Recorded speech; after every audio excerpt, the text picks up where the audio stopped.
interesting. If you go back 2,000 years ago, there's nothing changing that business. Same idea, same structure, the same finance and all the stuff. So for next 2,000 years, how likely people will come up with magical solutions to stay overnight somewhere else? Probably not. The Apartment Gurus podcast is brought to you by Greenlight Equity Group, an apartment acquisitions and holdings firm co-founded by Carl York and Tate Siemer, host of this show.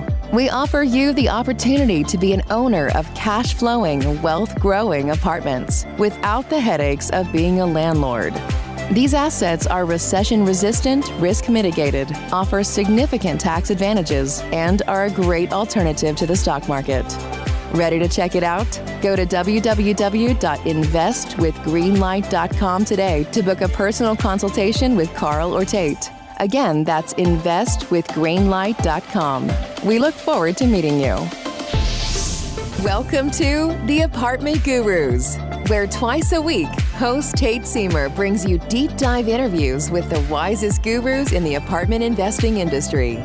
These experts are sure to create game-changing value and inspiration designed to catapult your business to the next level. Be sure to reach out to Tate at www.investwithgreenlight.com for access to his investor portal and Calendly link. And now, here is Tate Siemer and the Apartment Gurus. Welcome, everybody, back. Another episode of the Apartment Gurus coming to you, and another Raise Masters buddy.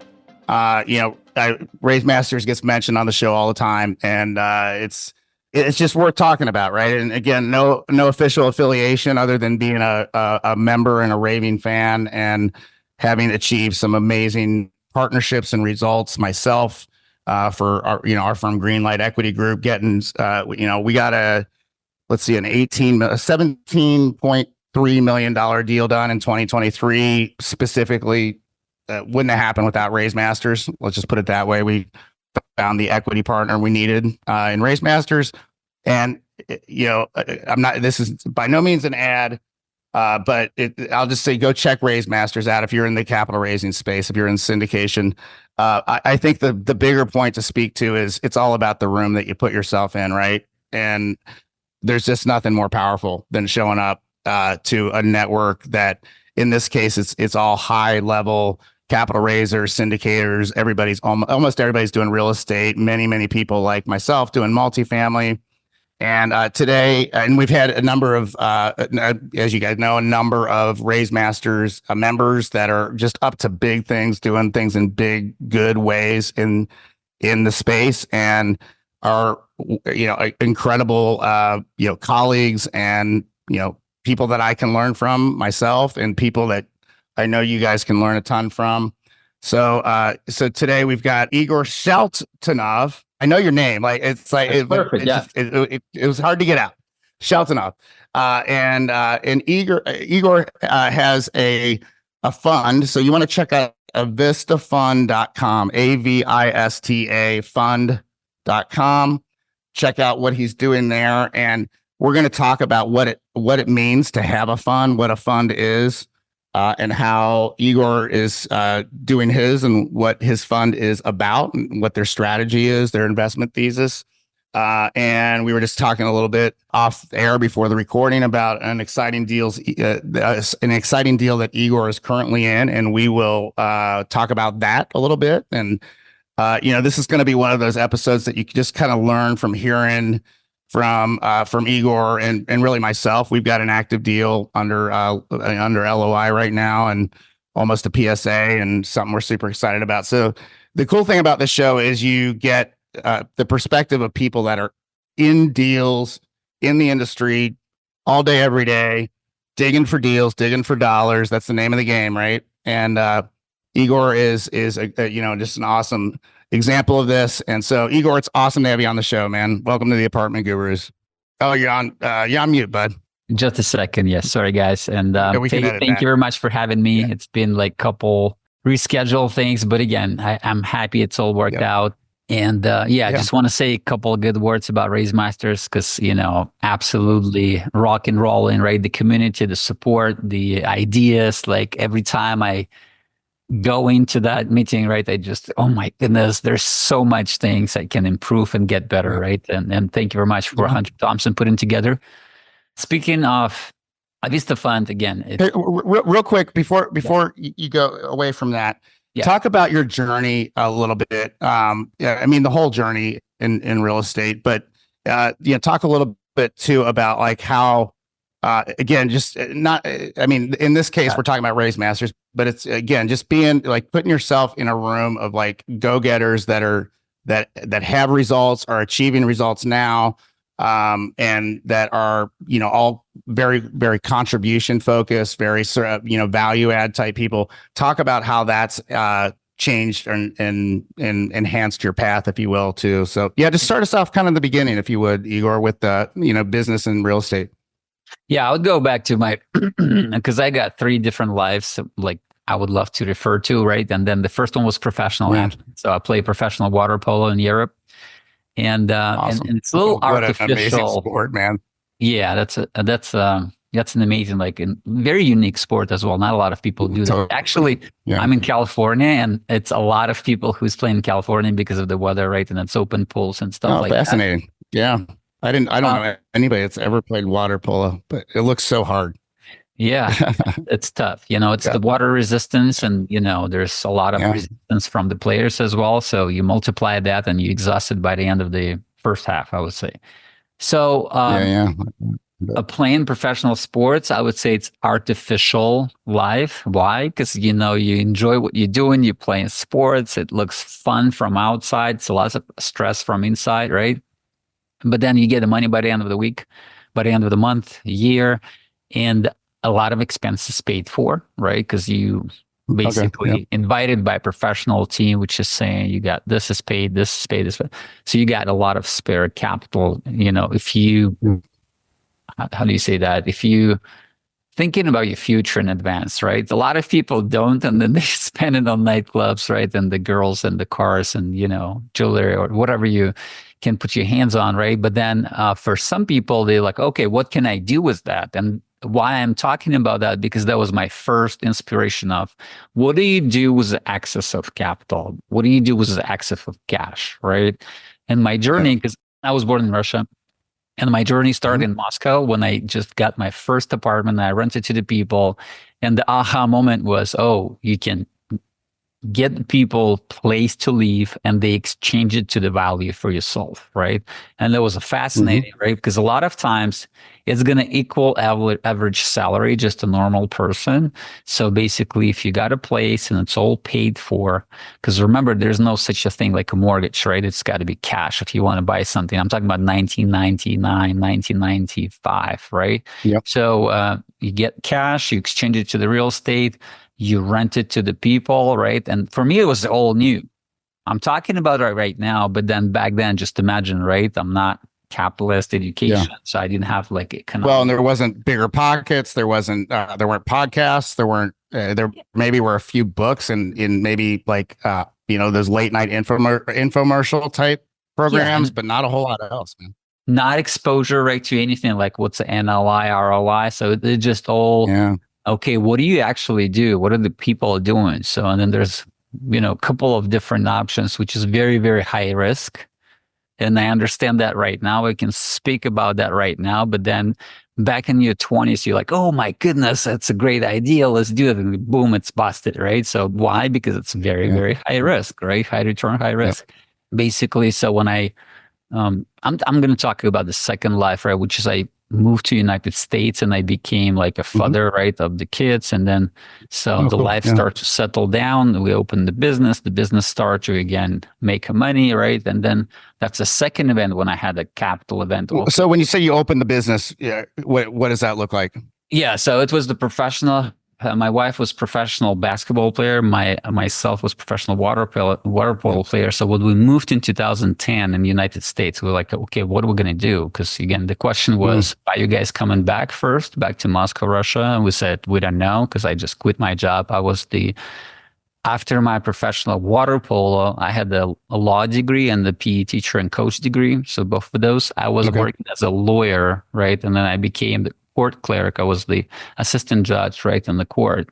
system. So, and fast enough, I understand. So, you know what? It's not the work for myself. I don't want to be in the cubicle for 25 years. Yep. And then it's all based on whoever has more power, whoever has more capital. So they're going to make a decision, right, in your favor, right? Because this is the system, right?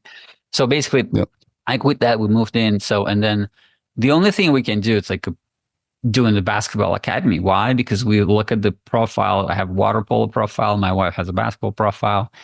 Because of her brother was drafted by NBA in 2005, we had a name, so we can leverage that name. Because of her dad was a professional basketball player as well, and he was the USSR national team coach on a different level, on the young level, on the older guys as well. So basically, we said, okay, let's open basketball academy, and then the super fun moment was we sitting on the table in a dinner, right, and then there's a bunch of friends as well. And they were like, oh, that's so funny. The Russian people will be teaching Americans how to play basketball. Like, yeah, right. There's no funnier. The most American sport on the planet. Yeah. Yeah. Sure. Yeah. That was the. It's gone very global though. I mean, it's been global for a long time. So yeah. And Russia, I know Russia, there's a lot of great teams over there. Yeah.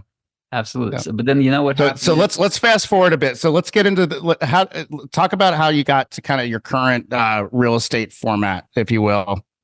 Yeah. So, and again, back again to the business. So we enjoyed it first, and then it became a business. And then when we had like 9 different locations, so I doing the business. Oh, wow. Like non-stop. Cool. So we understood there's so much cash flow coming in, right? So we need to do something as well with that cash, right?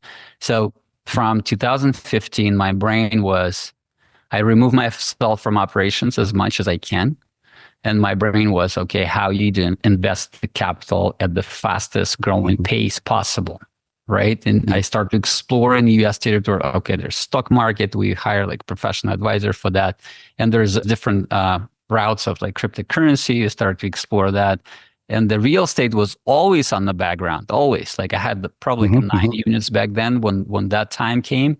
So, and then after maybe like 2 years of different investments opportunities, I was like, okay, let's compare real estate to all other different opportunities. Would I be past, like, again, so I was part of the crypto game a little bit, right? I was part of the stock market under the management. So I said, listen, I look at my real estate portfolio and it's the best performing asset for me. Right? Maybe I had ups and downs in different classes. But again, if you look at the real estate, it might be steady, right?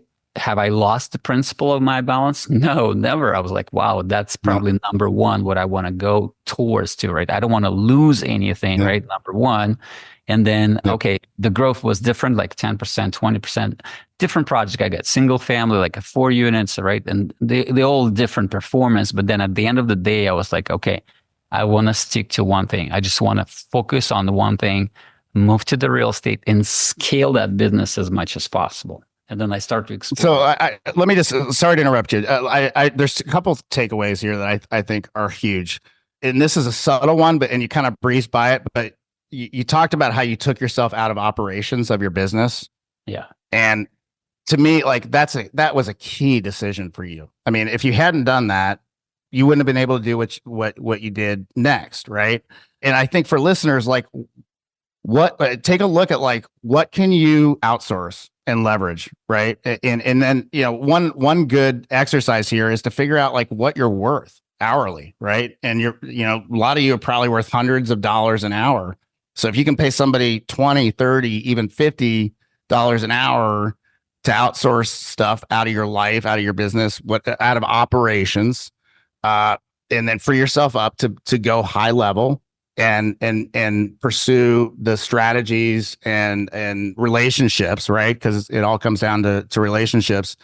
In this case, strategy. That was the next thing I wanted to point out, which is that you picked a lane, which I know you're about to talk about, and I think that's so key, especially now. Like and there's funds out there that will diversify, like even real estate syndication funds that'll invest in multifamilies, self-storage, and I'm fine with that. I think that's great because they're investing with syndicators that and operators that are very, very good in those spaces, and so that's fine. But if you're going to enter operations inside of commercial real estate, in my opinion, you need to be in one lane at least for a good long while, and as hard as it is to do this business right now, especially on the equity side and the acquisition side, I can't imagine being in more than one lane myself, even more than one market right now. Like you got to be a master of your niche, in my opinion. Yeah. That's one of the best things for myself. And again, I'm speaking from my personal experience for the most part. And, as I chase 2 things, 3 things, it's never been successful. For sure. The only person I think about, it's like Elon Musk. He got SpaceX and Tesla. I don't know how. But he's unlike anybody, right? Like he's so one of a kind. Very different. Yeah, very different. Okay, so you picked one lane. So talk about that. What was that? Was it multifamily? Yes. Can I talk a little bit from experience again? Because there's one thing which has helped me a lot. Remember when we start to say, okay, what are we actually doing on a day-to-day basis? So I would wake up in the morning. So I go to the office and I got on my table, I got different things I need to do. Let's say it's 10 of them. I will put like the value number next to that thing. Oh man, that's so smart. What's the freaking value? Awesome. And my mind was in 2000, maybe 15, 16, 17. So if it's below $10,000, I don't do that. Like I don't touch that thing. Just throw it into the assistant, the operations manager. If it's over $10,000, I might look at that, but I want to go deeper, like into the $50 and $150K of the thing, doing that right now. So that was my like day-to-day thing, maybe for, I don't know, maybe 3-4 months, right? I was like really valuing every single thing and consciously understanding what I'm actually focusing on. Okay, let's shift over to the fund. So real quick on that, have those numbers changed for you since those days? I bet they've gone up a little bit, right? Just a little bit, yeah. Just a little bit. Yeah. I don't want to brag about it. Okay, yeah. Again. And again, cool, this is a conscious decision of yourself, where you want to be. And for me, it was very crucial of when I start to understand this is like a $5 an hour job and you just focus so much and you stress around that thing, but it's really worth nothing, like zero. So, but a great example of that in our world today is social media, right? Like what's a social media manager cost, right? I mean, is that, you can pay a social media manager really, really well at whatever, 20, 30 bucks an hour, whatever, even a contract. And it's going to be so much less than what you're worth, Yeah. So that's awesome. And my biggest challenge, again, from experience, like when I was a social media manager at a certain point, right? Before you start to hire people. But then I think probably most of us are, man. And the biggest challenge was social media. It's the first thing I outsourced right away. So because you start with an idea, right? You go into that space and you start to distract by thousands of different things. And then 20 minutes after, you're like, man, I'm not even doing what I'm supposed to do. Like I'm looking and checking, and then you just, I was like, man, I've got to stop doing this. I've got to stop dive into that space and just forget about that. Right. Consciously, sometimes I do, but then a lot of times I was like, man, I'm checking myself if I'm still doing what I'm supposed to do in that space, and I'm just get lost completely. Okay. Anyways, go back to the fund. 2018, right? I was like wandering around in the streets. I want to buy apartment complex. I want a one roof, multiple units. I'm in California, Los Angeles. Easily maybe like a 5 million plus, right? Easily like, I don't know, 10, 20 units, like a smaller, tiny apartments. Insane. The prices are insane. I was like, what can I do? I was like, man, can I buy? I don't have $10 million, right? It don't sit on my table, on my account, right? So I invested all over the place. It's like maybe in equities, it's in different deals. But then again, so I need 10 million because I was thinking through again, I need to own it by myself. Like I need to be sole owner. I need to own this and hold it. And this, when the syndication came in place, right? And then I had a dream to buy it, but I never had an idea of syndication. Once I started to dig into this and I started my mentor, so how do you guys invest in real estate? And they say, oh, there's a syndication model. There's multiple pieces. There's multiple facets of that business. You could be all into that thing. You can work every single day and do different pieces of it, or you could be all out and be the passive investor. I was like, okay, let me try. And I start really like easy and slow with 50K in one deal, 2 deals. So basically I started to really explore with my own money. Because again, My idea of thinking is if I put my own money into that, I'm going to start to pay attention. I'm going to start to really pay attention to the thing. Yeah. And if I'm not, Yeah. And you're going to voting with learn the my- process and yep. Yep. Yeah, and if I'm That's not awesome. bought into this thing, that's very, very hard. It's the same thing applies to the course, right? If raise masters will be like $0, right, to get into, right? Half of the Right. people will never watch the videos, will never take execution, will 100%. never do nothing. Oh, But if you that's pay huge. $1 Skin in the million game. for the course, you're Yeah. like, man, I got to do something about it, right? And this is a huge value for myself as well. When I start to put my own capital, actually with my partner together, so we got into a lot of different deals. We got a different asset classes. We start to really dig into each operator. And the idea was always, we said, listen, at the end of that funnel, at the end of that work, it's going to be product. What product we're going to put in? It's going to be a fund. So what's going to be the value of that fund? All of that due diligence, all of that, connections, right? And building that relationships with every single person, flying out to that state, right? Walking through the property, not the one we invest into. Prior to that, I'm talking about way prior to that, building the relationships. I want to take a look at what you guys have right now before we actually place capital with you. So, and I think this is the biggest value, what we found. Why? Because from our personal experience, when we just entered the space, when I'm taking us, it's my partner Nikita and me, right? So when we just entered the space, there's no website when you go in and you're like, oh, there's like 2,000 different operators in the United States. Here's a 5-star review for each of them. Here's the people who's working in that syndication, right? Here's the partners. It's all hidden. It's underwater. It's like an iceberg. You see the tip of the iceberg and it's just a project, but all of the whatever you need to uncover, it's underwater. And you got to be able to dig in that cold water, right? You got to you got to wake up at 6 a.m, put all the gear, right? Make sure you check your propane and like whatever the gas, right? And then you dive into that cold water and you start to really go through the weeds, right? And really understand who is who. Because the space is not consolidated, right? It's not institutional as much. I mean, there is, but it's at the same time, in the deals you can be able to get into as just a retail investor, right? It's a lot of those deals, but it's not consolidated space, right? It's not the BlackRock system, right? There's a lot of different syndicators. And what we found for ourselves, again, there's a risk taken when you're saying, okay, I'm going with a partnership with the people who just got in together like a couple months ago, or maybe just got in for that specific deal.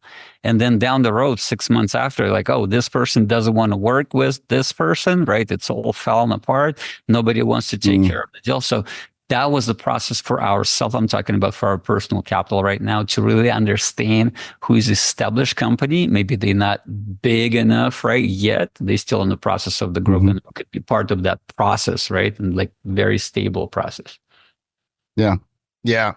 Well, there's some, I mean, you just got into answering a few questions that I was going to bring up later, which is like, how do you vetting sponsors, right? Like getting to, doing your due diligence on the sponsors, because ultimately you're betting on the jockey and not the horse, right? I mean, you are betting on the horse, of course, but that rhymed. But you're digging deep on the assets and the asset class and the submarkets and all that stuff, financials and the whole piece. But it's really that, I mean, you can have the best asset in the world with great property management. If the GP doesn't have their act together or isn't aligned, you're dead in the water, probably. But you just went into that's some really good nuances on like what you look for, what's important to you in a sponsorship group, in an operator group, which is what we are, a Greenlight. And, I mentioned early in the episode, we have a deal under LOI, and for perspective, we've done Greenlight's done 12 deals. We own 9. We just exited one, our AUM is probably in the 80 million range, and so, and I also have a coaching coaching group and a group mastermind. So we're bringing in 3 guys from the mastermind, right? That have been building their brand. 2 of them are Raise Masters members, 3 of them actually, all 3 of them, and and so they've been doing all the things, and I've been coaching them from day one. I have intimate knowledge of their integrity, their resources, their communication style, their ethics, core values, all that stuff. So I feel really great about bringing them in. It's interesting for me. I hadn't considered that having a group that is, in this case, full disclosure, this is our first deal in this sort of structure, and that is what it is. There's some kind of mitigating circumstances here as well, but it's an interesting thought, and it kind of made me think about, like, okay, so how do we kind of package that up and market it, and do we bring it under the just the umbrella of Greenlight? I'm thinking out loud here. I don't know if you have any thoughts on that, but we're always trying to appeal at this point to fund managers. We're definitely headed in the direction of doing a fund probably this year ourselves. So, but it'll be doing our own deals. Like, we'll be, one of the things our investors will be insured of is that we are the operators, the lead sponsors on those deals. So, any thoughts on any of that, Igor? So what I see from experience of others, it's putting that under one umbrella. And usually what I'm saying umbrella, there's a group of people who's been together for a while, and they usually bring in the partners after them. Again, maybe it's a first deal all together, but it's going to be the test as well. So it doesn't mean you're not going to find investors. You will, but for myself, for example, it's going to be very important, and I'm going to be watching that like for the next 12 months or so, if you're going to be productive within that partnership together, right? Because again, from my water bowl, it's a team game, right? If one piece is not working, most likely the team is going to fail. The most likely 100%. Scenario for the future. So what does that mean for myself as a fund manager when I'm responsible for other people's money? For my money, I don't care. I throw 50K right into your syndication. No problem. If you guys lose it, I'm not. Can I get you the commitment form on that? That's send it right saying, over. Yeah, but then if it's other people, yes, Tate, for sure, yes, send me over. For the other people money, right? You start to really analyze what's the experience of people working together. Yeah. So, and then syndication business, it's a teamwork. That's the only thing you can, and that's my belief, right? That's the only way you can succeed in syndication, because everybody has to execute. And then if somebody starts to, drag that team right to the finish line, okay, the team starts to slow down, return starts to go down, right? And then who knows if you're going to get to that finish line, right? Because one person is dragging that whole team down. So that means you need 2-3 deals before you can say, oh, you know what? And what happens usually, we fire that person. We said, we're not going to work with you anymore. So we hire that new guy, right? So there's optimization stage of the team. And usually it happens on the deal 1, 2, right? The deal 3, it's usually really good. This is our experience. Maybe different things happens in the world. But again, what I'm seeing, right? There's a couple of deals needed to be like really understand, okay, this is a core team. So we can hire somebody as needed, but the core team of 2-3 people. So they 24/7, they show up, they responding to emails, they doing the work, right? And again, so it speaks for itself, right? Because you can see that once you place the capital. And then I do see other things, right? When you start to email people and there is a problem happens and they hide. They're not strong enough to face that problem. They're not strong enough to say, you know what? Yes, that's exactly what you're saying to me on email. And we're working on it. Just as simple as this. I'm not asking for you to be perfect. I'm asking for me to respond for simple email.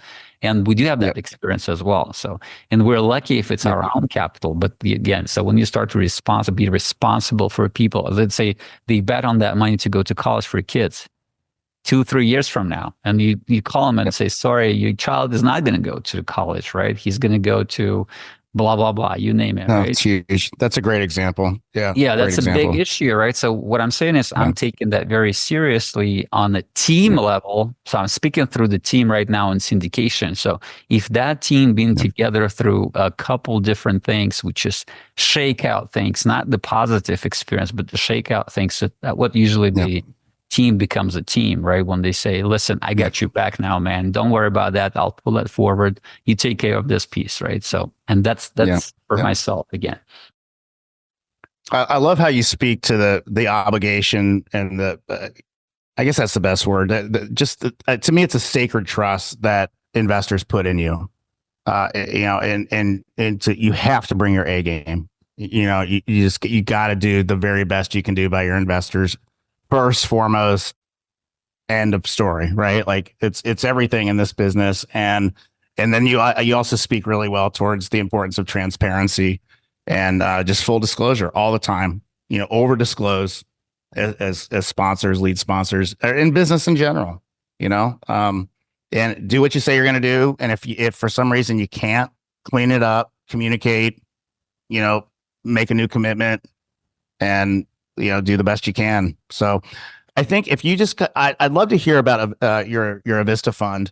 And I think that'll, if you can kind of dive into what that fund is specifically, it'll really get into like hopefully for listeners, get a really good feel for what a fund is, how it works in general, but looking at this one specifically as an example. So yeah, talk a little bit about Avista fund. Yeah. So there's a couple of ways we can go in the past experience, but then we can go in the current thing right now. So for example, right now we're raising capital for private credit. What does that mean? So we'll look at the market. We said, listen, if within the next couple of years, there's a lot of breach financing right out there in the market. Do they need to refi those? It's going to become due, right? Because of the time issue. Yep. So we said how we can position ourselves, because again, my personal belief is, and my thesis for the fund, right, of myself, right, and my partner, the multifamily is the space which is going to be growing for the next 20 years, no matter what, because we don't have enough space to leave. 100%. Period, right? There's a lot more people, and then they're not looking to buy a waterfront mansion for $100 million in Miami, right? They need to leave somewhere, right? People need, because again, the AI and the internet. So there's one thing we cannot invent, right? So, and sorry, I'm saying so we cannot invent. So there's one thing which is not invented for this day. So it's just a box when you can stay overnight and it's going to be magical, disappearing in the morning, coming back, right? The next evening, right? It's going to pop up. You go in the box, you sleep. So this is the apartment. So basically, so there's nothing, if you go back 2,000 years ago to today, there's nothing changing that business. Same idea, same structure, right? The same finance and all the stuff. So we said for next 2,000 years, how likely people will come up with magical solution, right, to stay overnight somewhere else? Probably not, right? So probably it's going to be the same form of real estate, maybe smaller, bigger, higher, but it's going to be the same format, same form. So we said, okay, we bet on that one thing, multifamily real estate for next 20 years. Yes. So, okay, there's second portion of it. Do you want to be risk takers on that space, or you want to be more conservative? And a lot of investors says we want to have conservative options. So what's going to be the most conservative option? Going into the senior debt. Okay, can you become the bank? Can you compete with Bank of America, Chase? Probably not, right? Can you get on the second position in that same game? Because again, I'm looking at a full scope of the game. There's a senior debt, which is number one. It's just a bank, financial institution, fund, whatever is that. And there's a secondary position. So and that's my thesis of the fund, right? If you're going to be in the secondary position, which is right behind the senior debt, for myself, from my perspective, it's the most secure position you can get in that game of multifamily real estate. And you can still, right, structure in the right way, you can still participate on the upside. So basically, we'll just focus on that part. We said, listen, can we get on that second position, right? And create the deal flow where we can see a lot of different deals in multifamily space, right? It's coming on our table. Because we have a expertise in multifamily, we can really understand is that deal is going to work 5 years from now, right? Because we need to finance it right now. But then what's going to happen within 5 years? So now you start to look at fundamentals, the market, the rent growth, right? Where's that like location, right? And all of those very important things for multifamily. And if we have chosen that project, we can become a partner with them, but then on the money, on the financial level, right? And then we just focus right now on the private grade, which is again, it's basically secondary position. Let's say it's a gap funding. They need to refi. Why they need to refi? Because there's so many breach financing outstanding right now. There's so many loans was between 2001, I would say, 2021, right, to 2023, right, say, right? They all going to be coming due right now. So, and then we can just take the place. Yeah. So, okay. So if you're walking into a bridge scenario that's maturing, I'm a little confused. Are you taking out the first and going into first position? Because you mentioned you got a second position model. Second, yeah. So who takes the senior debt? How's the senior debt taken out? It's still a in bank, that case, right? with a financial institution, right? And so because again, what's going to happen? The price just plummeted, right? The price went down. Yes. Yeah. So what they're going to do? So they're not going to be able to. Their LTV is going to be really low, and they need to bridge the difference. And that's where you come in. Got it. Where are they going to get that capital? Right? Because can they go out and raise that capital through the private? Probably, but that's going to be the most expensive. Again, I don't know if we kind of go too much in the terms if we want to get a little bit more simple. Well, I think just high level, just for listeners that are new to the fund concept.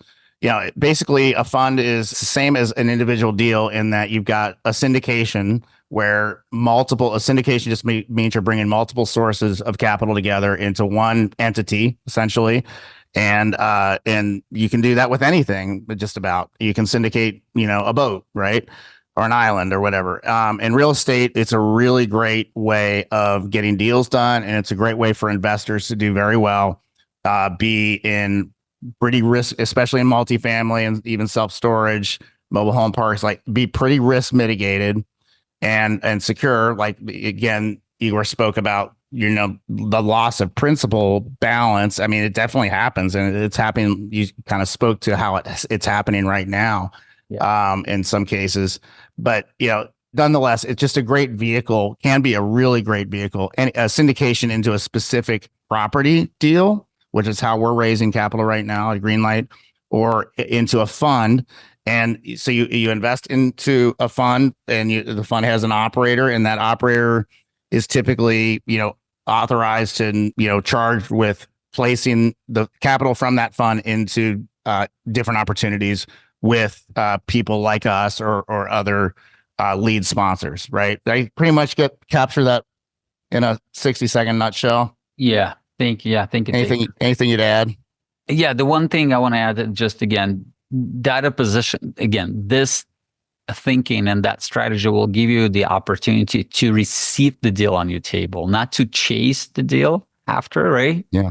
So you receiving the deals, you're like, okay, now you got a lot more deal flow, right, coming to you. Yeah. Why? Because they need the capital. You need to place that capital with them. So yes, we do need the capital. So we're not going to have the cash drag, right? We're not going to be paying percentage rate out of the pocket. So, but at the same time, so there's a lot, because again, if you see the strategy, right? If you understand, you place yourself in the right moment, in the right room, like you said, right?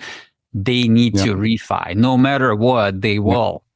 But then the market is not adjusted to the price. So they need to fill that gap. How are you going to fill that gap as fast as possible to get the best term? So they need to reach out listen, I need a partner, equity partner. And again, the other idea is like, it's not going to be 20 million. So we'll only between $1 and $2 million. That's it. So we'll give you $1 to $2 million. So you just close that equity gap and you can refi. You just, sleep well. Yeah. That's a great concept. I mean, it's very appropriate, and I won't say opportunistic, because I think that's used negatively sometimes, but it's just a very prudent, and like you said, I mean, you're becoming the bank, right? Which a lot of funds will enter deals as essentially usually a limited partner is how they enter a fund, right? Yes, so typically how they take entity possession. Yeah. So but you're securing yourself on title, right? So I mean, your investors are extra secure, which is positioned forced to sell as well. So because LTV is so low. basically, hopefully we're not going to execute, right? But again, with a force, you can force the operator to sell that building.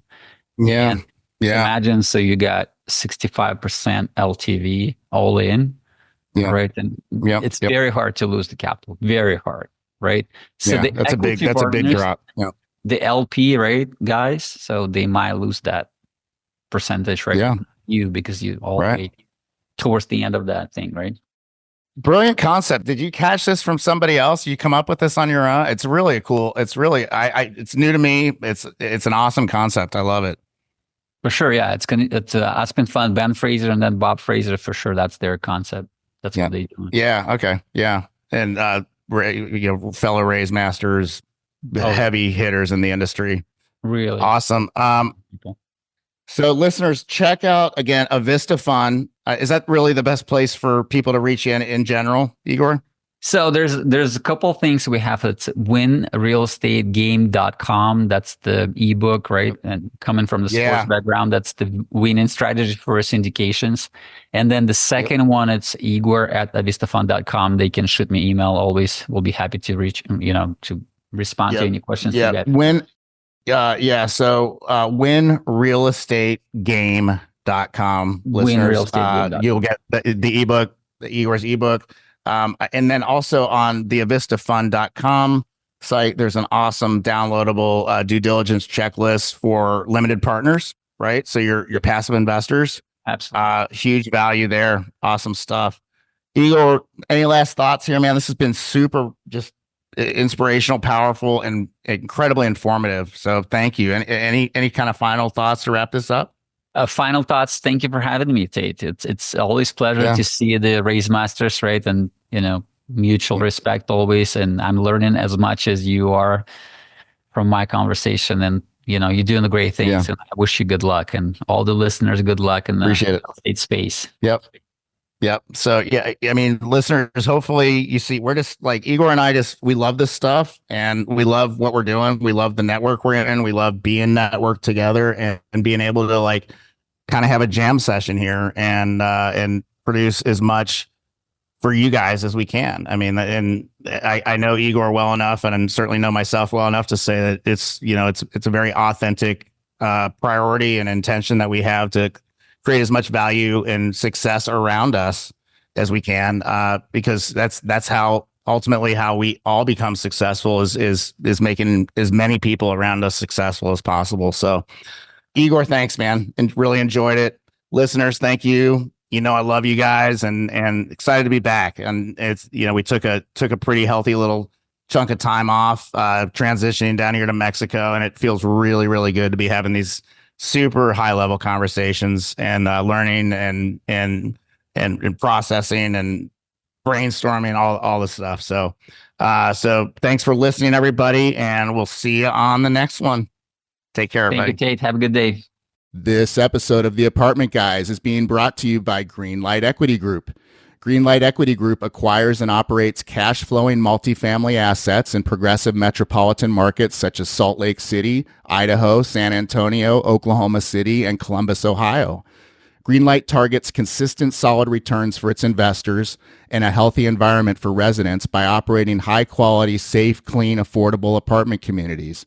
To learn more about Greenlight and to sign up for the investor list, go to www.glequitygroup.com. This has been The Apartment Gurus with Tate Siemer. If you enjoyed this episode, be sure to subscribe and leave a rating and review on your favorite podcast platform. To contact Tate, go to www.investwithgreenlight.com for access to his investor portal and Calendly link. He loves to hear from you and thanks you for being a valued listener.